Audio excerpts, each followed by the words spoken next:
ini. Pakai hamba-Mu, urapi hamba-Mu, penuhkan hamba dengan wibawa otoritas hikmat dari tempat yang maha tinggi. Bersabdalah, kami mau duduk diam. Di dalam nama Yesus kami berdoa. Semua yang percaya bersama-sama kita katakan amin, amin, amin. Silakan duduk jemaat Tuhan. Shalom. Jemaat ICI yang diberkati, bagaimana kabarnya? Semua luar biasa. Lihat kiri kananmu, bilang semangat hari Minggu. Semangat hari Minggu. Saudara excited hari ini? Saudara semangat datang ke rumah Tuhan hari ini? Haleluya. Pada ibadah ketiga ini saya akan berbicara dari Yakobus pasal yang kelima ayat 7 sampai yang ke-11 menulis demikian. Yakobus pasal yang kelima ayat 7 sampai 11 menulis demikian.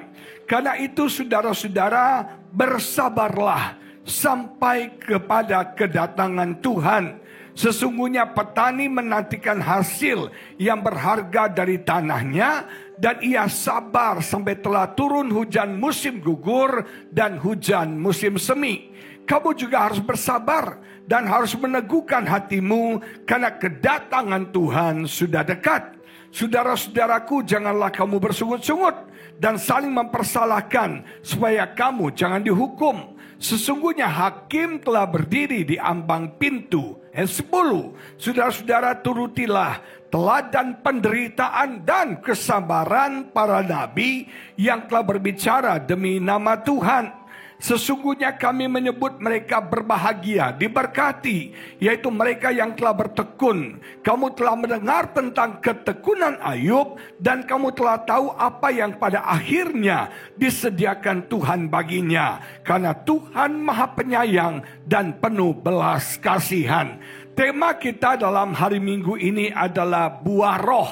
Kalau Anda pelajari dalam Alkitab, kitab Galatia, dikatakan buah roh itu singular, bukan plural. Dulu saya salah mengajarkan. Dulu saya bilang buah-buah roh, yaitu fruits of the spirit. Tapi setelah saya pelajari lebih dalam lagi, ternyata singular, ternyata single, buah roh. Nah, saudara sekalian, buah roh itu adalah hasil. Buah roh itu adalah akibat dari koneksi kita dengan Roh Kudus, akibat dari fellowship kita dengan Roh Kudus, dan akibat dari konsistensi kita tinggal di dalam Roh Kudus. Sebagai orang percaya, kita butuh Roh Kudus dalam hidup kita. Sebagai orang percaya, kita butuh Dia. Dan Alkitab berkata, adalah lebih berguna bagi kamu jika aku pergi. Karena jikalau aku tidak pergi, kata Yesus, maka roh penghibur itu tidak akan dikirimkan buat kamu.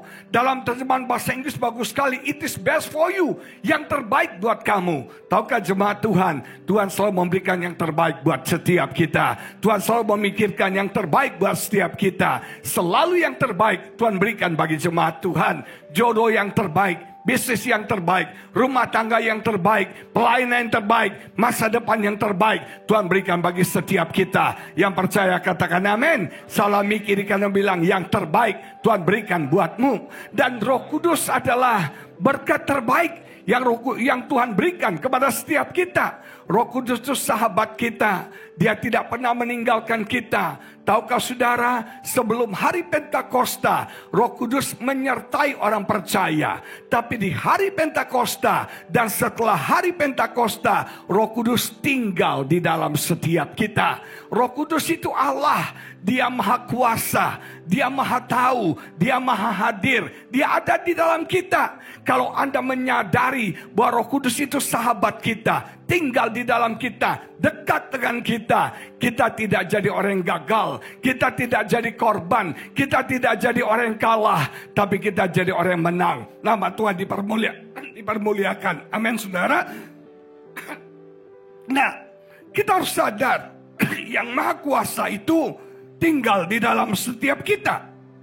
Satu hari saya punya teman, seorang pendeta, tapi dia seorang pengusaha juga. Dia punya bisnis restoran. Waktu dia ada di restorannya sudah tutup nih. Sudah tutup, sudah selesai, pegawai sudah mau pulang. Tiba-tiba di luar, setelah tutup di luar, itu salah satu pegawainya saudara kesurupan. Kesurupan di tengah jalan. Kesurupan jerit-jerit, nangis-nangis. Orang mulai berdatangan, orang mulai lihat saudara. Teman saya panik, ini gimana? Apa yang harus saya lakukan? Terus apa yang terjadi? Dia pikir, cari pendeta, hubungin Pak Jojo atau Bu Heni, hubungan tim dari ICI mungkin untuk bisa mendoakannya, ahli Ghostbuster, mengusir setan. Terus dia berpikir gini, kalau saya telepon pendeta ini sudah jam 10 malam, pendetanya belum tentu siap, dia harus siap-siap dulu sampai di tempat ini 1 jam kemudian. Dan ini mungkin pasti jadi lebih heboh, orang jadi lebih rame, polisi bisa datang, mungkin jadi tambah kacau. Tiba-tiba ada suara di hatinya bilang gini, Roh Allah ada di dalam kamu, yang Maha Kuasa ada di dalam kamu. Pakai kuasa itu, pakai otoritas itu, tengking si jahat. Dan luar biasa, kemudian dia dalam nama Yesus, dia tengking roh jahat, roh setan yang merasuk pegawainya. Tiba-tiba pegawai itu normal lagi. Dan semua orang menyaksikan, bertepuk tangan. Di situ dia sadar, ada yang Maha Kuasa di dalam kita. Saudara gak perlu takut sama setan. Roh Allah yang ada di dalam kita lebih besar dari semua roh apapun, roh jahat yang ada di dunia ini. Tuhan kita jauh lebih besar, Tuhan kita jauh lebih besar, dahsyat, dan dia ada di dalam setiap kita. Satu hari saya punya kenalan, dia pacaran sama seorang cewek. Cewek ini saudara keturunan dukun. Papa mamanya dukun, papanya dukun dari Medan, mamanya dukun dari Cirebon. Bayangin, jadilah keluarga dukun, saudara. Di rumahnya banyak hantu, di rumahnya banyak setan, di rumahnya banyak penyembahan berhala. Nah, anak cewek ini dikasih satu hantu menemani dia. Kata papanya itu neneknya dia, mendampingi dia kemana dia pergi. Dia bisa lihat hantu, dia bisa lihat makhluk astral, dia bisa dengar mereka berbicara kepada dia. Ya, dia rasa nggak tenang. Tapi dia bilang sakti juga. Dia kalau naik bus ke kampus, itu saudara bus yang dirampok, semua orang di bus dirampok, kecuali dia. Begitu pas bagian dia, itu perampoknya turun, saudara. Selalu dia terluput karena ada nenek yang mendampingi dia. Bagi orang tuanya baik, bagus. Tapi bagi dia merasa gak nyaman. Dia stres dengan ada makhluk astral yang bersama dengan dia. Satu hari dia ngomong sama cowoknya, Koko, aku stres loh. Aku depresi kayak gini kok. Terus cowoknya bilang gini, ya udah yang kita jadi Kristen aja, kita percaya Yesus aja. Tiba-tiba ceweknya ngacung tangan, mata melotot, saudara. Cowoknya kaget, dia tepiskan tangannya. Sayang, lu jangan bikin gua takut gua ngeri nih. Lu jangan bercanda. Ditepiskan tangannya, begini lagi, saudara. Nunjuk lagi, mata melotot. Aduh, si cowoknya bilang, lu jangan nakutin gua takut nih. Dia tepis tangannya, begini lagi, mata melotot. Akhirnya cowoknya sadar, ini cewek lagi kesurupan, saudara. Lagi ada roh setan masuk, nuding dia, mata melotot. Dia takut. Nah, dia ingat dia pernah punya teman. Temannya ini orang Kristen. Temannya pernah pesan gini, bro, kalau lu lagi kepepet, kalau lu lagi ada masalah, kalau lu lagi ada pergumulan, ingat, ada satu nama yang bisa menolong lu, namanya adalah Yesus. Lagi kepepet gitu dia ingat pesan temannya. Terus dia langsung spontan, Yesus, dia bilang. Begitu dia sebut Yesus, itu cewek terpental sekian meter, saudara. Dan sejak hari itu mereka jadi orang Kristen, nama Tuhan dipermuliakan. Tahukah saudara, yang Maha Kuasa ada di dalam kita?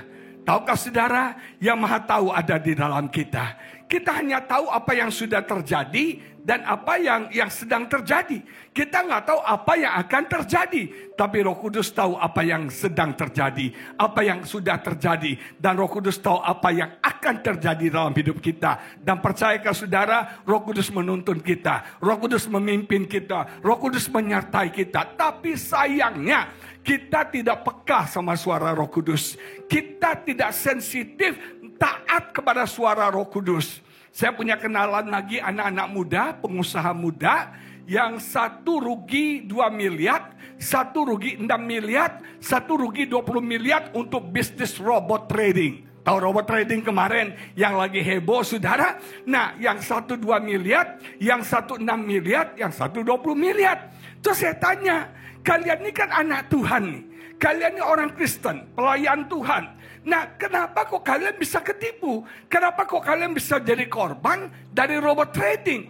Apakah nggak ada tanda-tandanya? Ada perasaan kayak ada suara kayak di hati kalian yang memberikan informasi kepada kalian apa yang akan terjadi? Terus yang 2 miliar rugi bilang gini, ada sih Pak. Waktu itu tahun lalu istri saya ngomong ke saya, sayang nanti Desember semua bisnis robotnya kamu cairkan. Jangan lanjut lagi. Udah gak bener ini bisnis, kamu cairkan, ambil uang 3 miliar yang kita miliki. Nah, dia dengar kata istrinya. Dia cuma ambil sebagian kecil, yang sebagian besar masih masuk investasi robot ini. Dia bilang gini, istri saya dipakai Tuhan berbicara, tapi suara serakah jauh lebih kenceng, saudara. Betul nggak? Suara serakah ingin lebih. Dapat uang dengan cara yang mudah. Dan akhirnya saudara scam ini robot trading. Dia rugi 2 miliar, bukan 3 miliar, bukan 2 miliar. Terus yang 6 miliar saya tanya, kamu ada perasaan apa? Dia bilang gini, Bapak tahu nggak? Sebulan sebelum robot trading ini scam, ada satu orang ngotot mau beli saya punya investasi. Mau ganti 6 miliar investasi saya, bahkan dia mau kasih untungnya, lebihnya buat saya. Aduh, saya jadi ragu Pak. Di satu sisi ini uangnya banyak, di satu sisi saya juga nggak rela kasih ini. Terus dia bilang, saya tanya istri saya tanya, yang ini gimana? Ada mau beli kita punya investasi robot ini, kita jual nggak? Kalau teman yang satu suruh cairkan, yang ini istrinya bilang, jangan kamu cairkan. Ini investasi menguntungkan, biarin aja, nggak apa-apa. Kalau yang satu istrinya suara Tuhan, ini suara siapa nih? Nah saudara sekalian, akhirnya saudara dia nggak jual, 2 minggu setelah itu scam dan rugi 6 miliar. Terus yang 20 miliar, masih muda, umur 30-an. Terus saya tanya, kamu kok bisa rugi 20 miliar? Dia bilang sepertinya Roh Kudus sudah gelisahkan hati saya. Pagi-pagi mau ke kantor hari itu, saya kok rasanya nggak tenang. Saya kepikiran tentang bisnis robot ini. Terus dia bilang pagi-pagi sebelum ke kantor saya cek. Kan itu online ya. Saya cek di komputer. Saya coba masuk. Dia masuk 5 robot trading. Nah dia cek coba yang satu. Ternyata masuk. Jadi dia berasumsi kalau masuk satu, 5-5-nya masuk. Semuanya oke. Tapi sepanjang hari di kantor, hatinya gelisah. Hatinya tidak tenang. Akhirnya sore sebelum pulang dari kantor, dia cek lagi di laptop. Dan hasilnya 5-5-nya close. 5-5-nya tutup. Hilanglah 20 miliar saudara. Kenapa kita nggak bisa hidup benar? Karena kita nggak mau dituntun Roh Kudus. Roh Kudus sudah berbicara kepada kita. Roh Kudus sudah menyampaikan isi hatinya kepada kita. Tapi kita lebih mendengar suara daging kita. Kita lebih mendengarkan suara hati kita daripada suara Roh Kudus. Sebelum Kain membunuh Habel, Tuhan sudah ngomong loh, hey bro, kok muka lu merah ya? Tensi lu lagi naik ya bro ya. Lu gak minum amlodipin ya bro ya. Betul gak? Tuhan sudah tegur dia. Ingat, dosa sudah mengintip di depan pintu. Roh Kudus sudah ngomong loh. Tuhan sudah tegur si Kain. Nah, Alkitab berkata dia lebih mendengar suara emosinya, suara iri hatinya daripada suara Tuhan. Dan akhirnya dia membunuh Habel adiknya sendiri. Saudara yang diberkati, kalau Anda mau ada buah roh dalam hidup Anda, hidup Anda harus dikuasai Roh Kudus. Hidup Anda harus dipimpin Roh Kudus. Emosi kita, kehendak kita, pikiran kita harus dikuasai oleh Roh Kudus. Saya ini punya karakter dasarnya seorang kolerik. Kolerik itu pemarah, gampang emosi. Saya orangnya jutek, orangnya kasar. Kalau ngomong gak pernah mengerti perasaan orang. Masa bodoh dengan perasaan orang. Mau sakit hati kayak mau terluka kayak bodoh amat. Saya orang ini syaraf teganya putus. Saya gak lemah lembut. Saya orangnya keras. Saya tidak murah hati. Itu saya. Karakter dasar saya seorang kolerik yang sangat emosional, yang sangat pemarah. Gampang protes, perfeksionis, gampang komplain. Itu saya saudara. Dan saya bergumul untuk jadi orang baik. Saya bergumul untuk jadi orang sabar. Saya bergumul saudara. Sampai saya mau ganti nama saya dari Agus Lutan jadi Sabar Lutan saudara. Tapi faktanya banyak orang namanya Pak Sabar. Tapi kenyataannya gak sabar saudara. Sampai saya pikir apa gue pindah ke Jawa ya. Orang Jawa kan pelan. Slow aja tengah nangana telalelale. Saudara, Kami ini orang Sumatera. Mana dadamu ini dadaku berantem, saudara. Itu kami, saudara. Nah, saudaraku, saya belajar untuk sabar. Saya berusaha untuk sabar. Tapi nggak bisa. Jalan satu-satunya dekat dengan Roh Kudus. Mengizinkan Roh Kudus mengubah saya. Dan luar biasa, Roh Kudus mengubah saya. Ketika saya berserah kepada Dia, Dia kuasai emosi saya, Dia kuasai perasaan saya. Dan puji Tuhan, sekarang saya sudah sabar, saudara. Amin, istriku. Udah mulai sabar. Saya jadi sabar. Benar, sabar. Dulu saya kalau diapa-apain orang, saya marah. Dulu kalau ada diapa-apain orang, saya balas dendam. Itu saya. Tapi sekarang saya bisa bersyukur karena saya tahu apapun yang terjadi dalam hidup saya, itu cara Tuhan memberkati saya. Bahkan orang mengkhianati saya, orang menjelekkan saya, orang fitnah saya, itu cara Tuhan untuk membawa saya naik ke level yang lebih tinggi lagi. Amin, saudara. Nah, jemaat yang diberkati, salah satu buah roh yang kita mau pelajari siang ini adalah kesabaran. Apa? Tarik nafas, bilang sabar. Dan ini sulit. Ini tidak mudah. Dan ayat yang kita baca berbicara tentang kesabaran. Apa arti sabar? Apa arti sabar? Nah, sebelum kita masuk dalam sabar, ingat ya, buah roh itu ada 9. Dan itu tidak bisa dipalsukan. Itu tidak bisa dibuat-buat. Dan itu merupakan satu kesatuan. Ada kasih, sukacita, kesabaran, ada damai sejahtera, kelemah lembutan, kemurahan hati, ada kebaikan, ada kesetiaan, ada penguasaan diri. Semuanya satu kesatuan. Jadi nggak bisa orang bilang gini. Ada orang suka bilang gini, Pak, tuh orang, Pak, orangnya itu, Pak, aduh orangnya itu sukacita banget. Orangnya itu optimis banget. Orangnya positif banget, Pak, positif banget. Tapi sayang, dia nggak bisa ngontrol keuangannya. Dia boros, Pak. Dia orangnya nggak punya duit, selalu boros. Nah, nggak bisa. Kalau ada buah roh, artinya ada yang namanya sukacita, tapi juga ada penguasaan diri. Nah, kalau ada bicara orangnya sukacita, tapi kemudian dia nggak bisa kontrol keuangannya, itu artinya dia sanguin. Orang sanguin itu meriah, rame, temannya banyak, jago marketing, pintar ngomong. Orang sanguin bisa jual kulkas di kutub utara, saudara. Bayangkan, itu orang sanguin, pintar ngomong. Makanya pelawak, MC, entertainer, marketing, itu orang sanguin, saudara. Cocok jualan, pintar jualan. Kita yang nggak mau beli, jadi beli sama dia. Betul nggak? Kita nggak mau masuk asuransi, jadi masuk asuransi, saudara. Pintar banget orang marketing. Nah, orang sanguin. Nah, kelemahannya orang sanguin, itu PHP, pemberi harapan palsu. Kalau orang sanguin ngomong sama Anda, gak usah dimasukin hati. Nanti Anda kuciwa, saudara. Ada banyak orang kasih janji-janji buat saya. Tanya, Pak, berapa nomor rekening Bapak? Kalau tanya tadi Bu Airin minta pelayanan, saya bilang nanti saya lihat jadwal, saya nggak hafal. Kalau Anda tanya nomor rekening, sekarang saya langsung kasih. Saya hafal banget, saudara. Dan ada banyak orang yang tanya nomor rekening saya. Tapi rupanya PHP, cuma nanya doang, nggak transfer, saudara sekalian ya. Mungkin mereka bangga ya koleksi nomor rekening pendeta-pendeta. Nah, jemaat yang diberkati Tuhan, orang sanguin itu PHP. Kalau Anda janji sama orang kolerik seperti saya, jam 9, setengah 9 udah datang. Tapi kalau Anda janji sama orang sanguin jam 9, besok dia datang kalau dia ingat, saudara. Nah, itu orang sanguin. Orang sanguin meriah, tapi orangnya boros.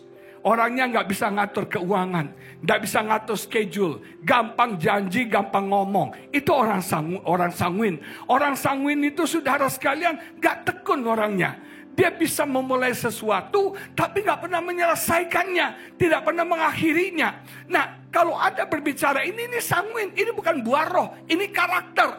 Tapi kalau yang namanya sanguin, orang yang namanya buah roh, dia orangnya sukacita. Tapi dia orangnya juga punya penguasaan diri. Jadi 9 buah roh, aspek buah roh itu manunggal. Satu, tidak bisa dipisahkan. Amin, saudara? Amin. Nah, salah satunya adalah kesabaran. Saya katakan tadi, buah roh itu hasil. Ketika kita berendam dalam Roh Kudus, kita bersekutu dengan Roh Kudus, kita taat sama suara Roh Kudus, kita dengarkan tuntunan Roh Kudus, maka akan muncul buah roh dalam hidup kita. Nah, saudara sekalian, sabar itu artinya apa sih? Sabar itu ada 3 arti. Yang pertama adalah, sabar adalah kapasitas untuk kita bisa bertahan dalam tekanan dan penantian. Itu arti sabar. Kita bisa menunggu, kita bisa menanti. Yang kedua, sabar artinya kapasitas untuk tidak cepat marah, tidak cepat panas, tidak cepat kecewa, slow to anger. Ketika kita dalam penderitaan, ketika kita dalam masalah, orang yang sabar bisa tenang. Yang ketiga, sabar itu artinya menurut Amplified Bible adalah apa yang kita lakukan ketika kita sedang dalam penantian. Nah, dalam ayat yang kita baca, kalau sempat kita mau bahas 3 kesabaran. Yang pertama, sabar seperti seorang petani. Kita bilang tadi ya, sabar seperti seorang petani. Ini sabar apa sih? Ini sabar menanti. Seorang petani dia menanam, kan tidak langsung besok hasilnya. Tidak langsung besok panennya. Dia harus menanam dan dia harus menanti waktu yang tepat yang dia tanam akan menghasilkan dia menuai. Betul gak saudara? Antara menabur dan menuai ada proses waktunya. Ada jeda waktunya. Dan dia harus sabar menanti. Nah, ini yang susah. Sabar dalam menanti. Seringkali Tuhan menetapkan kita, menempatkan kita di masa penantian. Seringkali Tuhan menempatkan kita dalam masa menunggu. Dan jujur, menunggu membuat kita tidak sabar. Siapa yang sabar menunggu? Gak sabar, saudara. Kita mau semuanya cepat. Kita mau semuanya serba instan. Kita mau semuanya serba sekarang. Gak boleh lelet, gak boleh lemot. Tahukah saudara, jawaban doa itu ada 3. Tuhan katakan ya, dan Tuhan memberikan apa yang kita minta. Tuhan katakan tidak, Tuhan berikan yang terbaik bagi setiap kita. Amin. Anda pernah berdoa dan Tuhan jawab apa yang Anda minta, Tuhan berikan. Tapi ketika Anda berdoa, Tuhan bilang tidak. Tidak, itu jawaban doa. Dan Tuhan berikan yang terbaik buat Anda. Sebelum menikah dengan saya, istri saya udah punya cowok. Dia pacaran 8 tahun, cowoknya K3JH. Kurus kering kerempeng jelek hidup saudara. Tapi dasar yang namanya cinta, tai kambing rasa, kita cobain nanti ya. Nah, jemaat, pacaran 8 tahun. Akhirnya cowoknya selingkuh, cowoknya bukan orang Kristen, cowoknya selingkuh sama teman baiknya. Akhirnya mereka putus. Tuhan bilang tidak, itu bukan jodoh kamu. Saudara tahu nggak? Ketika satu pintu tertutup, percayalah ada pintu lain yang lebih baik. Tuhan akan buka buat saudara. Setelah dia putus sama cowok K3JH, akhirnya dia ketemu Lee Min Ho, ketemu Andy Lau, dan akhirnya mereka hidup berbahagia sampai hari ini. Untung kan kamu sayang? Betul nggak? Untung Tuhan jawab tidak. Kamu dapat suami yang lebih baik. Amin. Jangan kalau lagi diputusin cowok bilang, aku mati aja, goblok. Patah satu tumbuh, satu aja susah dapatnya 1000 lagi saudara. Nah, kalau cowokmu putusin, cewekmu putusin yang bilang, I can't live without you. Gombal. Benar. Saudara, percaya yang lebih baik Tuhan berikan bagi setiap kita. Kalau satu berkat terhalang, percaya ada berkat lain Tuhan buka bagi setiap kita. Nama Tuhan dipermuliakan. Amin. Yang ketiga, jawaban doa. Kok tepuk tangannya setengah tiang gitu ya? Nah, yang ketiga, jawaban doanya adalah tunggu. Bukan tidak loh. Tunggu. Artinya kita harus menunggu pada waktu yang tepat. Masalahnya semuanya ditentukan oleh waktunya Tuhan. Bukan oleh waktunya kita. Betul gak sih? Semuanya ditentukan oleh waktunya Tuhan. Dan kita harus menunggu waktunya Tuhan terjadi dalam kehidupan setiap kita. Saya berdoa untuk jodoh umur 24. Tapi saya ketemu jodoh saya umur 38. Saya menunggu 14 tahun. Apa yang kurang dari saya? Bobot bibit bebet memenuhi syarat. Otak pintar, saudara. Terus saya ini pendeta. Saya ini saudara ganteng. Apa yang salah? Apa yang kurang? kok nggak ada yang yakin saya ganteng di tempat ini ya? Anda terlalu ya. Nah, apa yang kurang? Jujur, yang ngefans sama saya dulu juga banyak, saudara. Terutama oma-oma, banyak banget yang ngefans sama saya. Nah, saya menunggu, bagi saya jodoh itu penting. Bagi saya Tuhan pasti berbicara jodoh yang terbaik buat saya.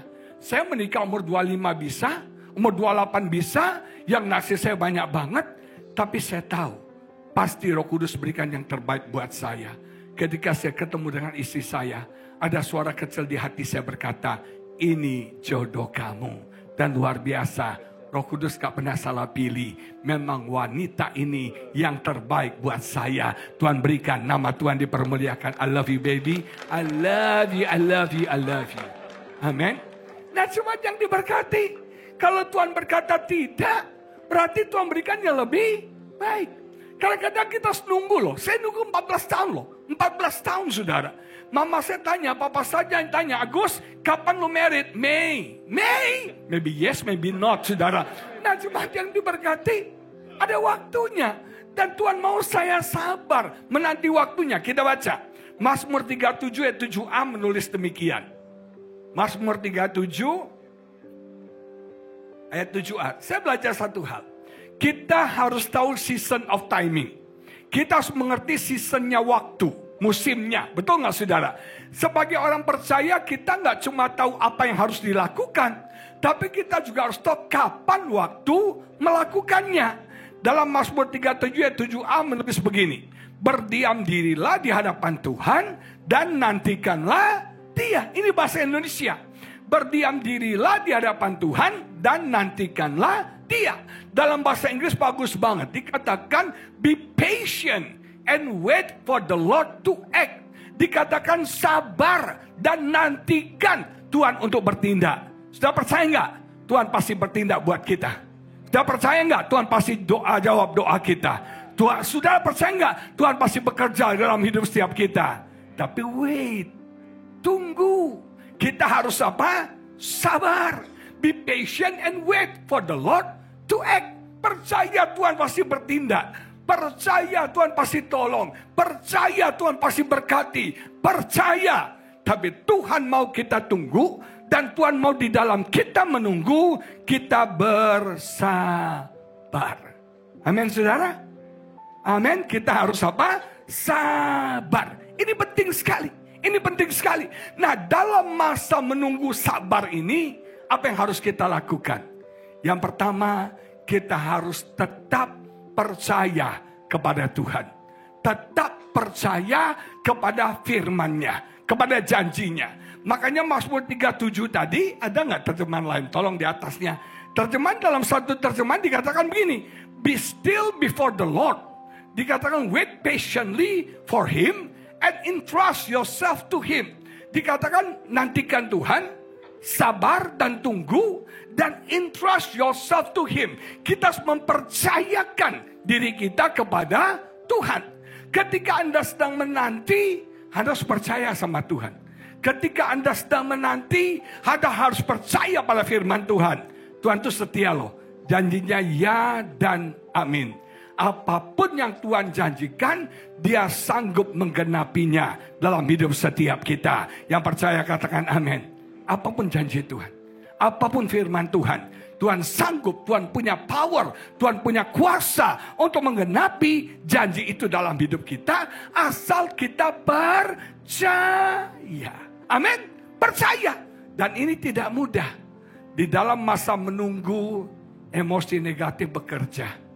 Kita jadi ragu, kita jadi bimbang, kita jadi khawatir, kita jadi takut. Betul nggak saudara? Gak gampang percaya.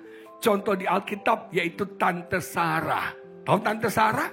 Tuhan janji sama Om Abraham.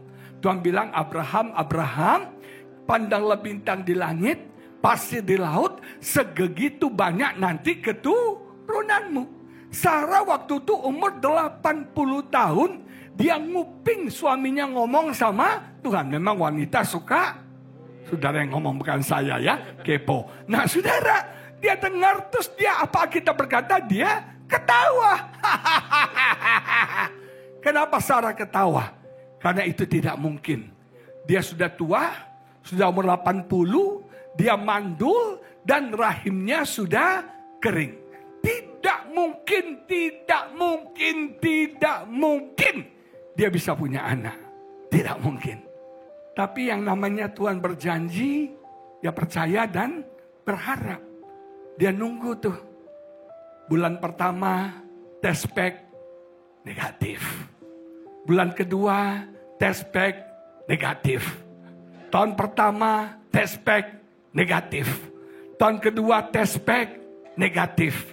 Tahun ketiga, test pack negatif. Frustasi nggak? Frustasi nggak, saudara? Betul nggak? Kok nggak ada tanda-tanda akan hamil? Berarti janji Tuhan nggak terjadi. Berarti bukan Tuhan yang bicara. Ini bukan Tuhan, ini mungkin ini daging, ini emosi, betul nggak? Nah, apa yang Sarah lakukan? Dia cari jalan pintas untuk menggenapi janji Tuhan. Dia mau tolong Tuhan. Dia nggak sabar menanti waktunya Tuhan. Kemudian dia punya ide gila, saudara. Dia menawarkan Hagar budaknya tidur dengan Abraham suaminya. Tidak ada wanita di muka bumi ini yang pernah menawarkan cewek lain ke suaminya. Papa, tuh cewek baheno loh, Pak. Seksi, Pak. Boleh, Pak. Gak ada. Itu istri gila, saudara. Benar, istri gila. Gak ada, saudara. Tapi Sarah gila. Dia ambil jalan pintas. Karena dia pikir gini. Kalau apa milik budaknya itu milik dia. Karena budak itu di bawah kuasa dia. Jadi semua yang punya budak itu punya dia. Kalau anak budak itu juga anaknya dia. Dan apalagi benih dari suaminya. Dan akhirnya timbullah cinta segitiga. Antara Abraham, Hagar dan Sarah. Waktu Sarah menawarkan Hagar kepada Abraham. Yang hebatnya Abraham tidak menolak, saudara. Itulah laki-laki. Amin, bapak-bapak. Nggak nolak tuh Abraham. Abraham mesti bilang, jangan nih, Ma, malu-malu kayak ya. Enggak dong, Ma, jangan. Aduh, masa si Hagar sih? Nggak ada yang lebih cantik lagi. Jangan, Ma. Si suaminya nggak nolak. Akibatnya Hagar hamil. Dilema mulai muncul. Senjata makan Tuhan. Saudara, Hagar hamil, Sarah jadi masalah. Kenapa? Pasti ketika Hagar hamil, Abraham seneng dong. Betul nggak? Bayangin udah mandul, nggak punya anak. Tiba-tiba budaknya hamil. Pasti seneng. Seneng banget. Kami udah menikah 20 tahun. Dan kami belum dikaruniai anak. Yang membuat saya senang kalau saya dengar kabar, istri saya hamil. Jadi bayangin di masa tuanya Hagar hamil, Abraham pasti senang. Perhatiannya pasti sama Hagar kan? Hagar juga in action juga. Ketika perutnya mulai besar, papi, anakmu nendang-nendang, papi. Abraham pasti dengerin, oh iya nendang-nendang, raba-raba perutnya Hagar. Sarah tuh ngeliat apa nggak mendidih di hati, saudara. Apa nggak marah? Akibatnya kita katakan, Sarah marah, dia siksa Hagar. Dia siksa Hagar, Hagar sampai kabur, saudara. Hagar kabur, Tuhan bilang, nggak bisa. Balik. Lu nggak bisa lari dari masalah. Hadapi masa lalu. Akhirnya si Hagar kembali, lahirlah Ismail. Saudara tahu nggak? Setelah Ismail lahir, nggak lama kemudian Sarah hamil. Lahirlah Ishak.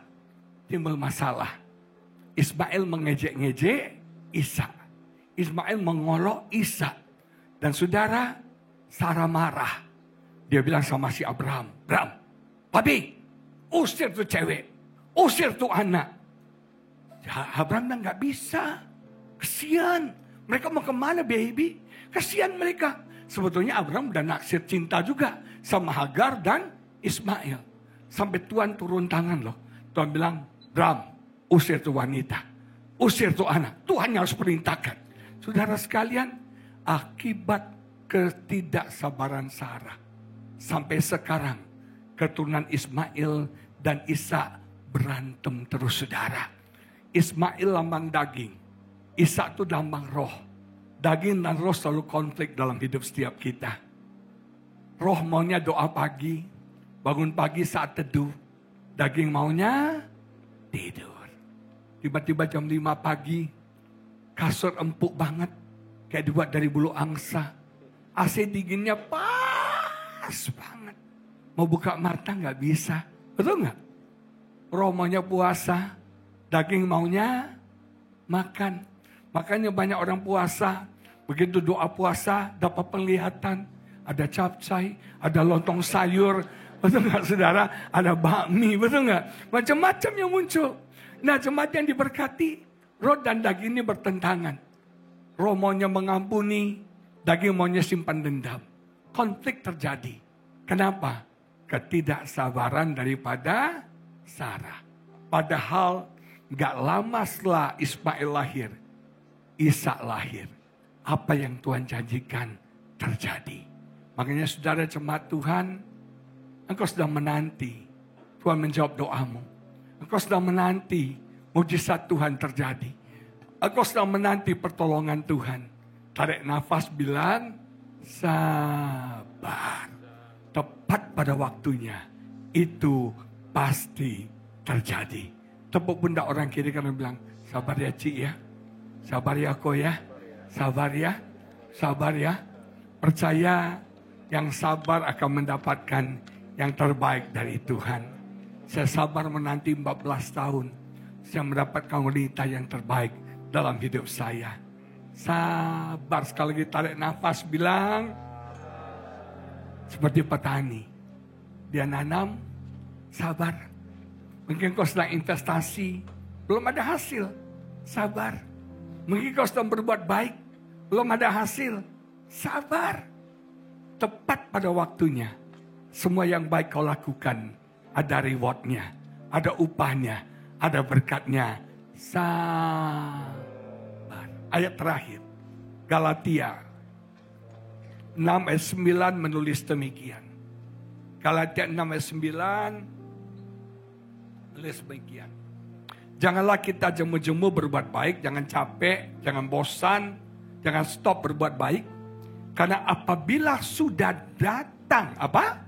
Waktunya, kita akan menuai. Ada waktunya engkau menabur, ada waktunya engkau menuai. Jika kita tidak menjadi lemah. Dalam masa penantian tetap percaya. Dan dalam masa penantian jangan jadi lemah. Dalam bahasa Inggrisnya don't give up. Jangan cepat menyerah. Sabar aja. Nantikan waktu Tuhan.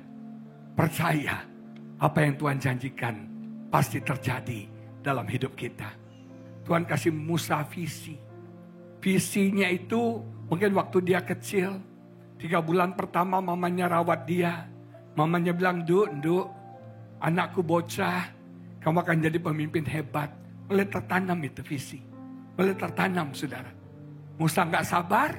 Umur 40 dia coba menjadi pemimpin atas Israel. Dan akhirnya dia ditolak, betul? Dia bunuh orang Mesir, lari jadi pelarian, jadi fugitif. Dia ambil shortcut, belum waktunya. Dia gak sabaran. Sampai tunggu waktu 80 tahun. Baru Tuhan panggil Musa menjadi pemimpin besar atas bangsa Israel. Dia harus menunggu 40 tahun. Saudara sekalian, Yusuf dapat mimpi umur 17. Dia jadi raja muda, umur 31, 14 tahun dia menunggu. Kalau Anda sedang menunggu, sabar. Jangan menyerah. Jangan putus asa. Lihat kiri kalian bilang, don't give up baby. Don't give up. Jangan menyerah, jangan putus asa. Percaya janji Tuhan, ya dan amin. Tepat pada waktunya akan terjadi bagi setiap kita. Yang lagi berdoa minta jodoh, sabar. Yang lagi berdoa minta berkat, sabar. Yang lagi berdoa minta kesembuhan, yang lagi berdoa minta mukjizat, yang lagi berdoa minta pintu dibukakan, sabar. Sama-sama tarik nafas, bilang apa? Sabar. Mari kita bangkit berdiri, kita doa sama-sama.